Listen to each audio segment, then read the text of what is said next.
Olá, tudo bem? Vocês sabem o que significa a escala de Gleason? Esse é um tema bastante importante, pois a escala de Gleason é o nível de agressividade do tumor de próstata, do adenocarcinoma de próstata.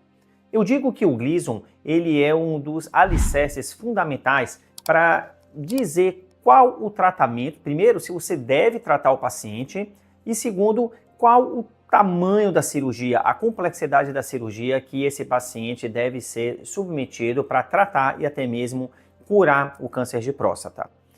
O Gleason ele é uma classificação em que vai mostrar o grau de desorganização celular. E essa desorganização, quanto mais essa célula for anárquica, for desorganizada, é maior o Gleason, mais agressivo ele é. Ele é baseado em duas análises, em duas notas, que a nota inicial é 3 e a final é 5.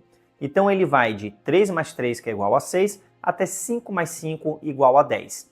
E nesse número de 6 a 10, ele vai ser dito em que pode ter três tipos de risco. Quando o Gleason ele é 3 mais 3, significa que ele é baixo risco. Então é um tumor que eu costumo dizer que ele é menos agressivo, é aquele tumor entre aspas, um tumor mais bonzinho, porque geralmente ele tem um excelente prognóstico quando o paciente é tratado adequadamente. Quando ele é 7, que é o 3 mais 4 e o 4 mais 3, significa que ele é um risco intermediário. O 3 mais 4 é um risco intermediário favorável e o 4 mais 3 é um risco intermediário não favorável. Essa diferença é exatamente porque o 4, ele é, como o número é maior, significa que o tumor é um pouco mais anárquico, um pouco mais desorganizado, ele é mais agressivo. Mas mesmo assim, o Gleason 7, de uma forma geral, ele tem um bom comportamento. Então o paciente ele consegue tratar com um êxito muito grande. Quando ele é um Gleason 8, que é o 4 mais 4, o 9, 4 mais 5, 5 mais 4 e o 10, 5 mais 5, já é considerado um risco elevado. Esses são os tumores que acabam preocupando mais o urologista e o paciente, porque estão associados a uma evolução um pouco mais agressiva. Mas, mesmo assim, os pacientes podem ser curados e fazer apenas um tratamento e encontrar um bom tipo de evolução durante a sua vida. Então, se você conhece aquele paciente que é um Gleason 8, 9 ou 10, não significa que esse paciente tem um prognóstico de ruim, de maneira nenhuma. Até mesmo porque não é apenas o Gleason que vai determinar a evolução do paciente. Ele, com certeza, é um dos fatores principais, mas você tem que ver outros achados. Tem que ver a parte da ressonância multiparamétrica, o PSA dele inicial, a anatomia patológica, as margens cirúrgicas da cirurgia, como é que foram, se estão comprometidas ou se não estão comprometidas. O Gleason ele ajuda a determinar com alguns outros fatores o tratamento que você vai realizar no paciente. Se o paciente ele tem um Gleason 3 mais 3 e ele tiver alguns parâmetros, pode ser realizada a vigilância ativa. Vocês podem ver aqui mesmo nesse canal, eu já gravei um vídeo sobre vigilância ativa. Recomendo que vocês procurem e assistam um pouquinho porque é muito interessante. A vigilância ativa é um acompanhamento do paciente. O paciente ele vai ser submetido a vários exames, a PSA, um acompanhamento ao longo da sua vida, sem realizar a cirurgia. A indicação da cirurgia é uma outra coisa. Você também pode indicar para um Gleason 3 mais 3, a depender do paciente, a depender desses parâmetros que esse paciente vai ter, mas geralmente você vai reservar a cirurgia para um Gleason 7 para cima. Obviamente, alguns pacientes de Gleason 6 também são submetidos à cirurgia. Se ele tem muito tumor, tiver um PSA mais alto, ele tem que ter alguns parâmetros que diga ali que ele tem um pouquinho mais avançado e que pode ter um pouquinho mais de risco para o paciente. Então, no Gleason 3 mais 4, 4 mais 3, é um Gleason que geralmente a gente encontra mais quando o paciente está na sala de cirurgia, eu estou fazendo a cirurgia robótica com a plataforma robótica.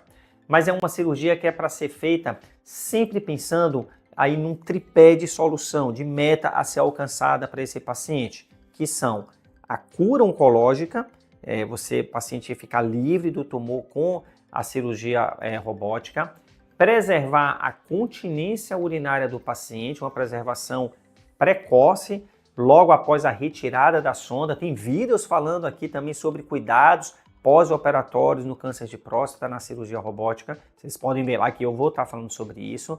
Então, assim que esse paciente retira a sonda, 85%, 90% dos pacientes eles já ficam continentes. E o outro que é uma grande preocupação também dos pacientes que vão no meu consultório, que é exatamente a manutenção ou uma recuperação rápida da potência sexual.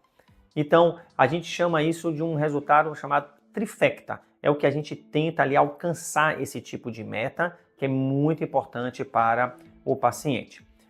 Quando o paciente tem um Gleason 8, 9, 10, a gente tem que tomar mais cuidado, principalmente por causa das margens cirúrgicas.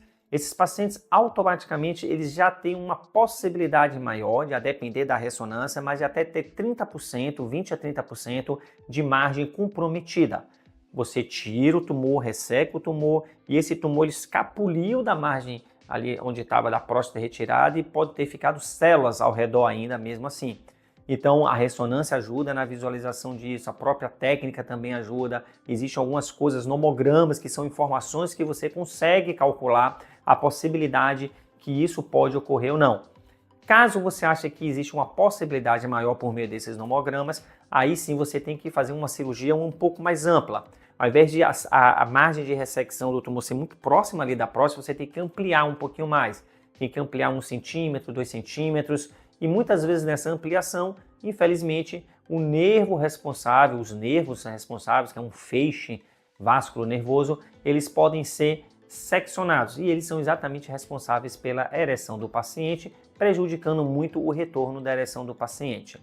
Isso tudo pode ser conversado com o seu urologista no pré-operatório. Então esses exames, esses comentários, essa análise pré-operatória é muito importante para ver exatamente em que posição o paciente se encontra antes da cirurgia. Tudo isso pode ser preparado, pode ser comentado antes. Então fica o recado.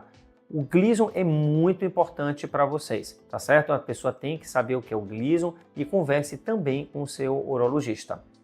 Se você gostou, continue aqui me seguindo. Não se esqueça de ativar o sininho, também de se inscrever no canal. Porque quando você se inscreve, você vai receber novas notificações, porque outros vídeos serão postados e aí você vai conseguir também visualizar esses vídeos. A gente se encontra pelos vídeos. Até mais!